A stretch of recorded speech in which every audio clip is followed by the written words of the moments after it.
Hi everyone, welcome to another episode of Sip on This. I'm Emad. I'm Navneet. And I'm Steph. Well, great to have you here, Thanks girls. for having us. So today we have quite an interesting podcast for you.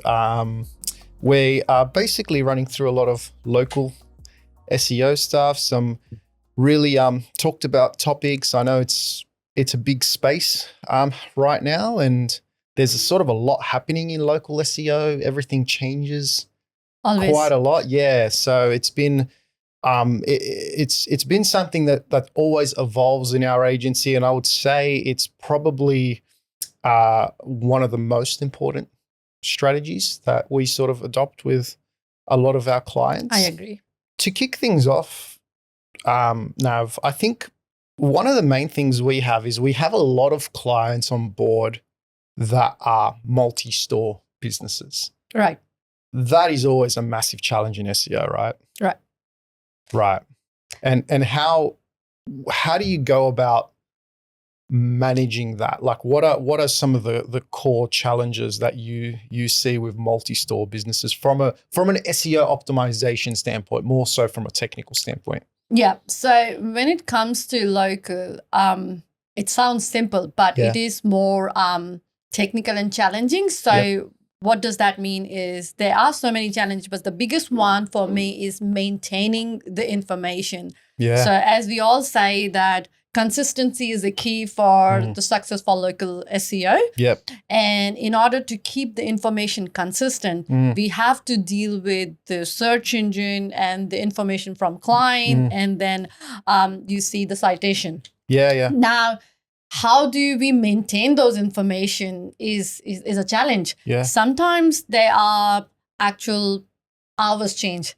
Yeah, it's fine. Trading hours change for 50 stores. Yeah. That's the information you receive from your client. But how do you do that? Is that any tool where you can just do bulk upload or CSV? Oh, yeah. No, you have to do it manually. Yeah. Well, the API is very limited, isn't it? In terms of the bulk uploading? Correct. I mean, there are few tools who says that they're claiming that yes, they could do that. But do you think they are aligned with the Apple Maps?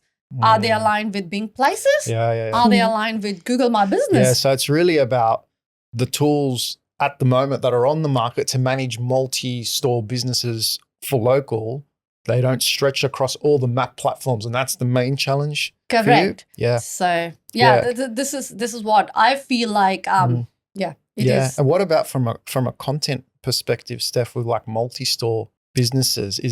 Has that changed? Is that a challenge for you at the moment? Well, most definitely, because now that we have such a big emphasis on the local information, we need to make sure everything's accurate to specific locations. Yeah, right. As well as, your products, your services, everything like that. So same with Nav. I think people think that it's just like such a little part, but it's actually a whole big strategy in itself. So traditionally, what we would probably be doing is if you were to develop, say, a piece of content, in previous times, you would probably upload that piece of content across all listings. So what you're saying now is we have to really localize the content that's going on the map listings. Yeah, exactly right. So even, some of our the stores that I've worked on anyway, I can have completely different posts or web pages that I'm using. Yeah, why we're saying post. So that's another challenge because the post is never bulk upload. So you have to do that manually.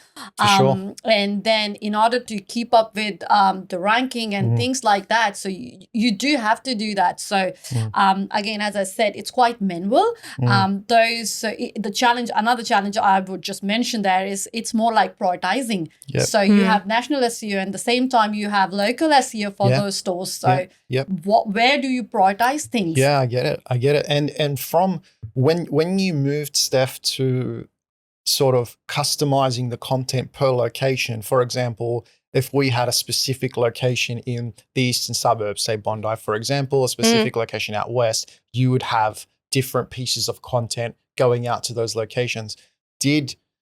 Well, probably a question for both of you, but did you see an increase in rankings and traction when we started really localizing content for those listings? Yes, we do. We did. Yeah, so it's a direct correlation. That is. So the more localized content you create, the better chances is. It's not just for the ranking for your brand. It helps you with your products or your services. So that is really, really important. Yeah, right. We saw lots of good improvement there, didn't we? When we did that, yeah. So this is one of the core strategy for us. We do produce a core local strategy to And what about like the business verification side of things? Is it a challenge when it comes to businesses that say we're managing 200, 300 stores across the country? Yeah. Is verification a challenge? And is it the same across all the platforms? I would not say it's a challenge, because to start with, it can be a challenge, but once you are centralized, once you have produced all the information into a centralized account, and that account is verified, then you don't have to verify each and every time. For GMB, you just create a listing, it will verify by self. Same for Apple and same for Bing. So the first main, most important element there is to make sure that your centralized account is verified. So it's all about laying that initial framework. And when you get that initial framework right, it doesn't sort of matter whether it's 200 stores, 300 stores, 500 stores. They all flow into that one framework. So that's probably your key takeaway from there is get that framework right. Done. So when you're creating it, make sure that it is not going through a branch manager's profile or your company's person's profile. Just create a core centralized account and make sure that account is verified. Once you're done, you're sweet. And when it comes to reviews across, multi-store, GMB accounts or local accounts, what's your sort of your tip or takeaway on that? Do you recommend that you respond to all reviews?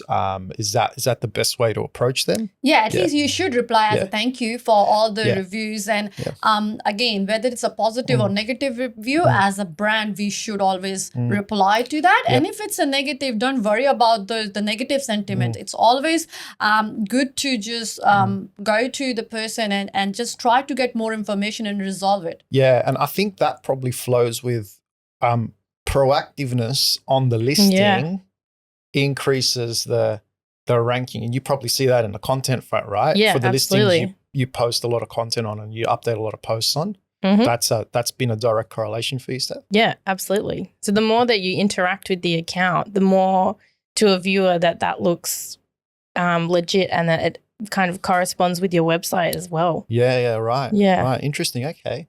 And then when it comes to, I guess, citations, how has the citation strategy sort of changed from then to now?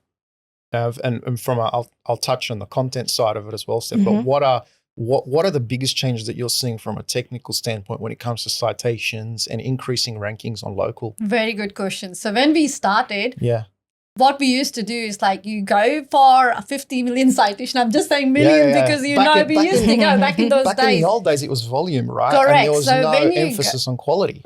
So that's shift a lot from, so you say quantity to quality. So there, everything matters as quantity, and easy to deal with the quantity because there are so many tools where you could go fill out the information and you're done. Because that was the most relevant factor or maybe most important factor for your ranking. But now what it is not, because it's shift to quality. And that's where you have to make sure that you are not going through any tools or like that. You have to do it manually so that when it comes to updating those information, you still have access for all those listings so you can go back and update it. Yeah, good. And you said sort of updating those information.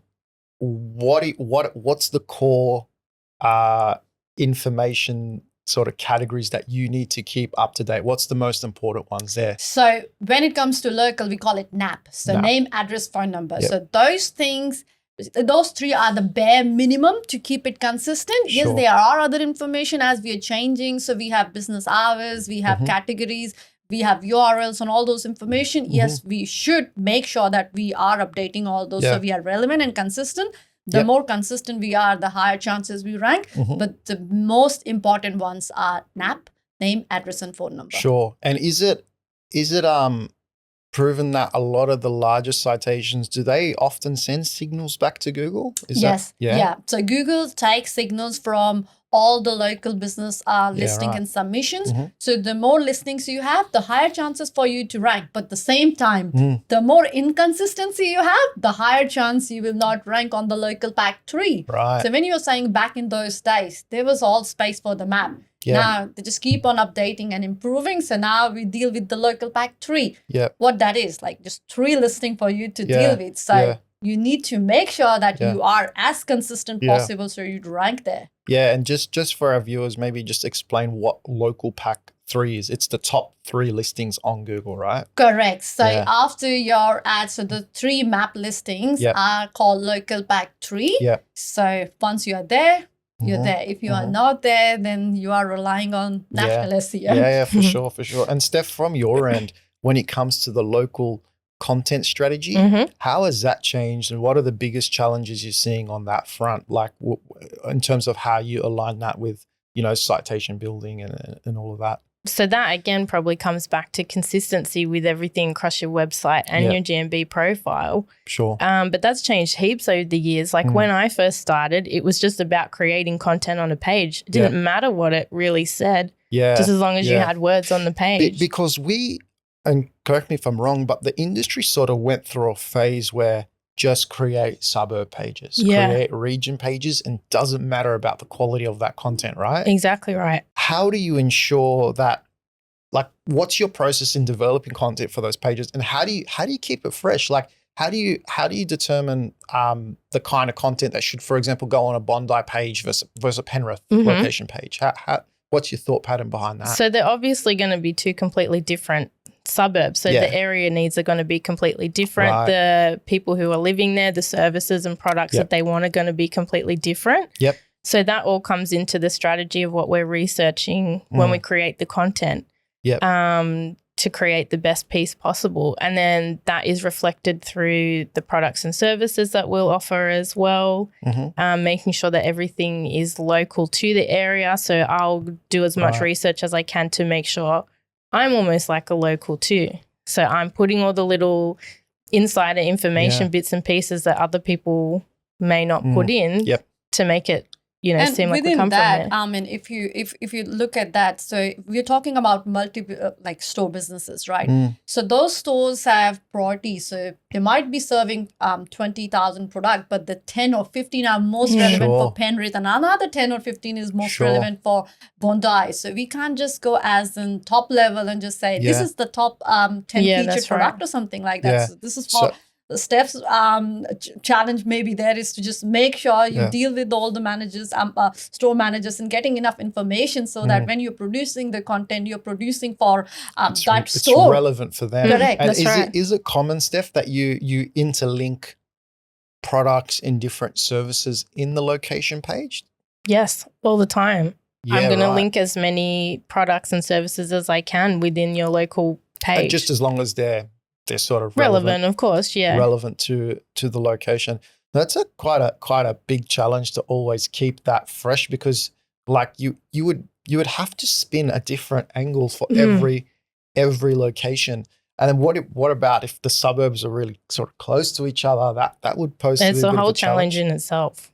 Yeah, right. But it's a big one. So like it's a big important part. So we have to make sure that we do the best job that we can. Yeah, and I think in terms of that, like especially GMB, it gives you really good insight at the moment from the customer side of things, like direction requests, people coming into your branch, things like that. So because that information and those metrics are really visible to clients, you almost need to do a really, really good job on the local front. Like it's probably just as important now, where I would say in the earlier days, local was just on the side of that core SEO strategy. So rank for the core hero keywords, and then we'll capture some local stuff along with it. But now I would say it's about just as important, right? Well, from a content perspective, you're probably developing just as much local content as you are like normal product or service-based content. In some cases, I'm doing more because the local content has such a big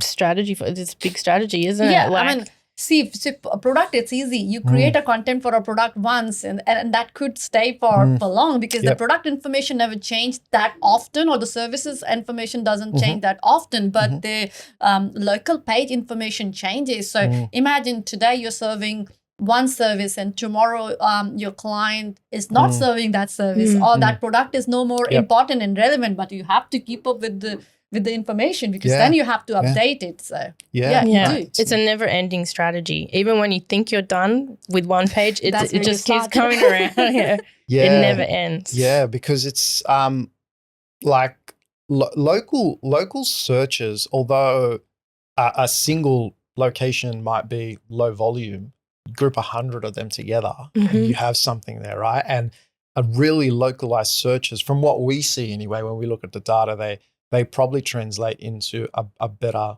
more qualified lead or customer at the end of the day. So it's been, I think it's been a very core like strategy amongst a lot of our clients. Yeah, I mean, it is. And then again, when we're talking about those, search engines, so if you just call Google, right, GMB. So before there was this information you added and you're done with your profile, but now your profile have attributes. So the attributes change every often. And then you have product option, the services option. In order to have well-optimized profile, you do have to go back all the time and update the information there. And when you're dealing with multi-stores, which means you have to go each and every profile and make sure the profile is well-optimized. Yeah, right. Right, interesting. And if I was to say ask this question from a content side and a technical side, what's the biggest change you've seen, Nav, in local SEO from a technical optimization side from back from when you started to say now? So as I said, the biggest challenge there is before there was limited information. So once you're done with those limited information, you're optimized, you're fine. But now this information is every day changing. So one attributes are there. They introduce few attributes. They have payment option. Sometimes I don't have information, all those payment information from the store. So I have to deal with the stores to understand those, information. So which before, if I say I used to feel I've added information and I'm done. But now I feel like the more relevant information I provide to my user, the better chance it is for me to, highly rank and be more accurate. Yeah, right. So it's a beast in itself. Like it's a lot of work because they're constantly releasing a lot of things around it. You have to contend with ads as well. I mean, not only Google. If I touch bit into users, so for example, local guides. So when it comes to GMB, so there are local guides. Yeah. I mean, local guide like me, like we have our own ratings. So if you are a top level local guide, your information pretty much go live very soon before even you think that somebody changed something. So just on local guides, maybe touch on the if you don't action pending requests, what happens? Approves. And that's the thing. Yeah. See, that is inconsistency. Because if somebody change the name of my client and somebody change, I mean, name maybe you can't change, but if you change the store information, right? You change the phone number or you just add your number as a secondary number. Or change the trading hours. Which means I have to be on top of these information all the time. We've worked a lot with that. And just to give our viewers a little bit more context, especially with the Google My Business platform, if a local guide or a user goes on your business profile and decides that a particular trading hour is not accurate, or you don't open Sundays, for example, and they make a suggestion, if you don't action that suggestion in your Google My Business platform in your backend in a certain amount of time, I don't know how long you have. It again depends on the level of your local guide profile. I mean, if you are more authoritative, the quicker it goes live. If you are the random person, it may take up to, I think, 5 days. So if you don't action that to say, actually, no, we are open on Sundays, that suggestion from that local guide or that user auto applies to your profile. And we've had it in the past where clients have missed it and, our profile says we're closed on Sundays. We open on Sundays. What's going on? So you got to go ahead and change that again. And sometimes you might have to change it across multiple listings. So it's, as a key tip, I would say it's really, really important to keep a very close eye on the requests that come through a GMB and action them straight away. If something's not accurate, just decline it. If something is, hey, approve it. That's fine. I mean, that's what the platform's there for. So people can be proactive and provide the most accurate local information to the users. Yep, exactly. Awesome. And from a content perspective, Steph, what's the biggest changes that you've seen in local SEO from when you started to now? I think just going back to that, things were just a couple of paragraphs originally, and now we are having to keep the consistency, growing the pages out, FAQs, local specific information, like about info, product specific information. So I know for us, I mean, one key thing that we do for a lot of our clients is content expansion. So when we get a new client on board, if the content isn't as fleshed out as what it should be on the core pages they want to rank, we'll go ahead and put a content expansion strategy in place.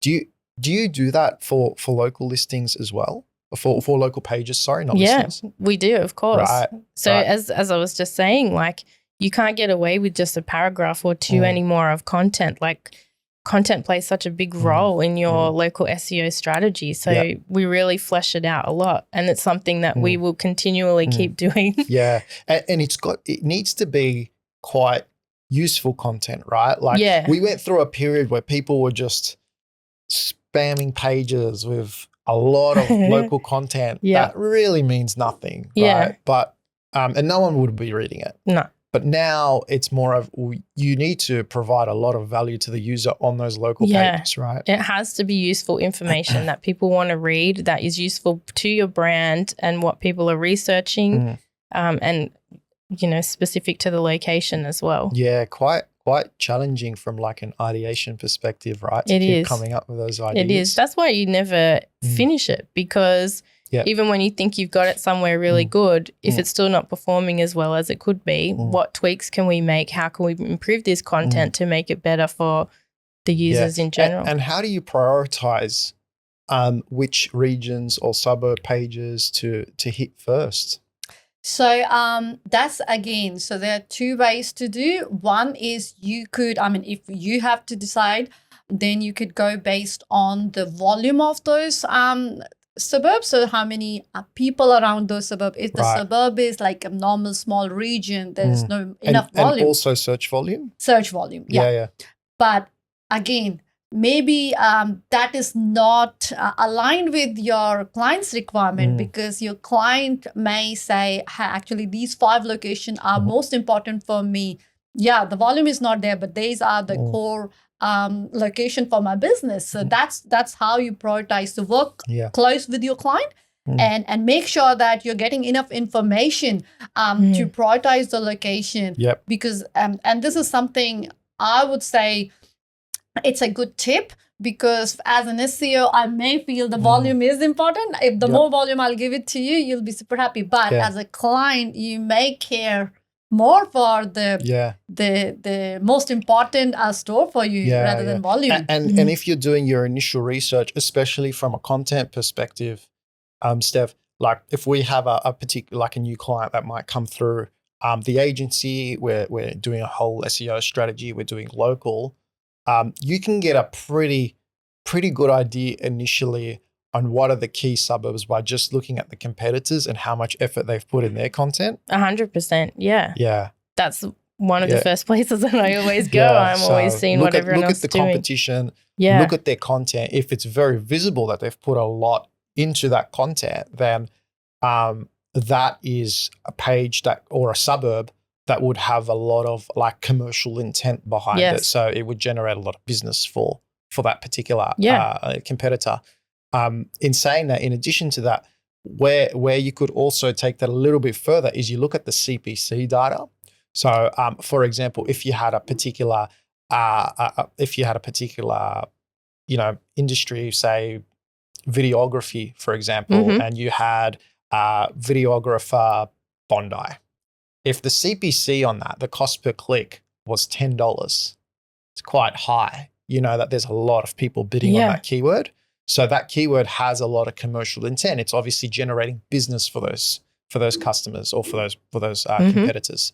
So that's something you would use to sort of fuel your local strategy. That is what we do all the time, isn't it? We're always looking to see what we can get info-wise from cost per click stuff and paid stuff as well. Yeah. So look at the paid data, look at the competitive landscape, and then also align that with the business objectives. Yeah. And then that's how you sort of map out where your top priority locations are and what you need to work on first, because it's a longer term strategy. It takes a lot of time. You're developing content, you're building citations, you're cleaning up the citation maps. Because when we are talking about the new client or we're taking client on board, so that's where if you see the citation audit and cleanup, that can be the most challenging one in that area, because we don't know what the client have done before, or the competition have done before, or the previous agency have done before. So you have to make sure they may have done everything right, but the first thing you have to do is like audit, just to make sure that everything is consistent. How long can those cleanups take generally? Again, it depends on how many citation you have done. If it's 50, you could just finish in few hours. But if somebody have done it if it's over multiple years, correct, years and years ago, that it could be 100. I mean, if it's 100, for example, it can take days, because you don't have information, you don't have logins. How do you access them? You may need to find the contact information, go to the webmaster, keep on requesting. It's a lot of admin work to get that done. To get that done. And then from a content perspective, Steph, if you sort of inherit a client that has 600 local pages with one paragraph on them and it's all the same, it's happened before, right? It's happened before. So like, I guess you would sort of treat that in the same way of picking the highest priority pages, building a plan out for them, developing and ideating content. Exactly right. And that can take months and months. It's a big job. It's a big job. And then you probably have a bigger job on your hands if like URL structures are not correct for local. So if we go with the more technical elements, so imagine, I mean, we're here talking about the content and the listings, but that's not the only thing. We have URL structures. How many times you have changed the URL structure? 301s. Phone numbers. Sometimes they change the phone numbers. Old information are there.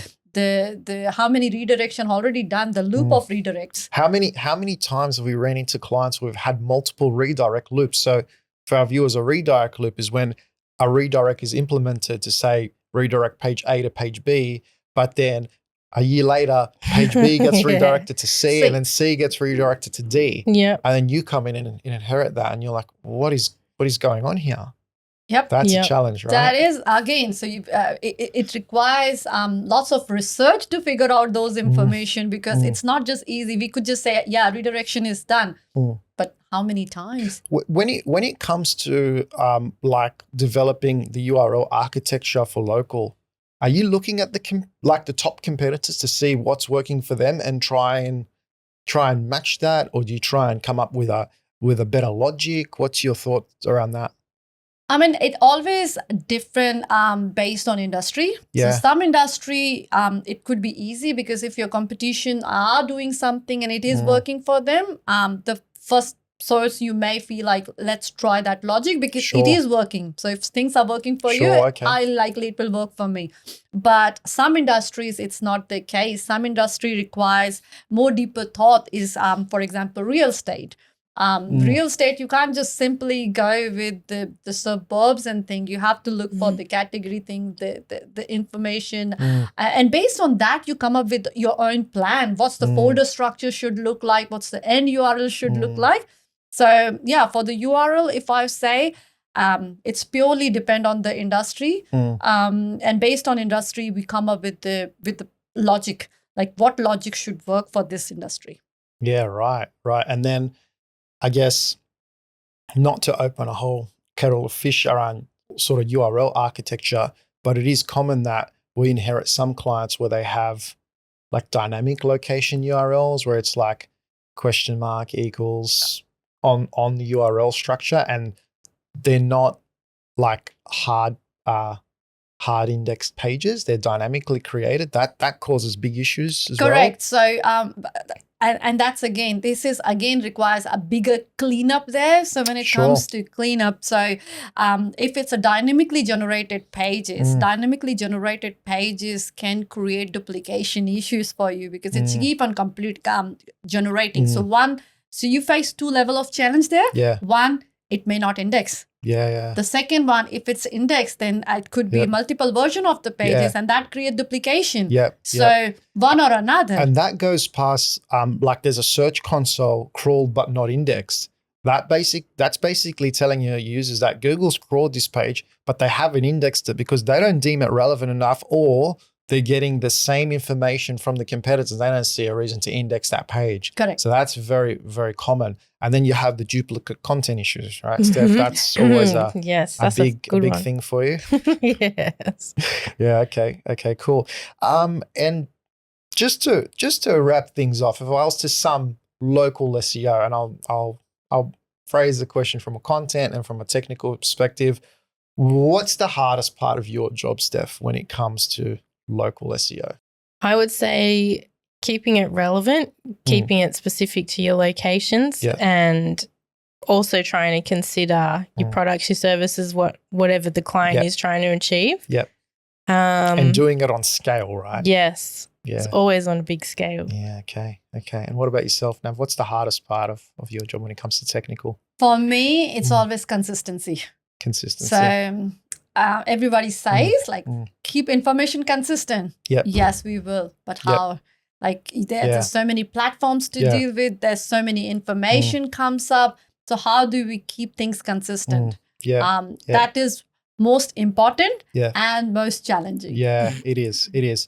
But I think just to sum it up, when the content piece comes in and the technical piece comes into play and they both work, it's a really good thing because we see tremendous local results. Like it's hard to achieve it. Doing local properly is not easy, but when it is done and when it is implemented properly, I mean, we've all seen the results are amazing, right? Once you crack a key, you're there. So there are so many challenges, but once you know how to solve those challenges and how to tick all these boxes, like you will rank for all the keywords. Imagine, for local pack 3, we talk about the brand and suburb, but not only brand and suburb is important, your product, your services, your long tail. These days, long tail is important too. So once, as I said, once you crack those key, you will rank for all you will dominate pretty much all your local. And I guess from a content perspective, Steph, it's rewarding to see your content sort of it's so rewarding. You spend so much time on that content. I don't think people realize. I know. Don't worry. I know. You spend so much time. So when you do see like the fruit payoff of your labor, it's so good. Yeah. Awesome. Well, that's amazing. Thank you very much for being here and discussing local SEO. Thanks for having us. I think that pretty much wraps up our episode. Awesome. Beautiful. Thanks, guys. You. We'll see you again for the next one.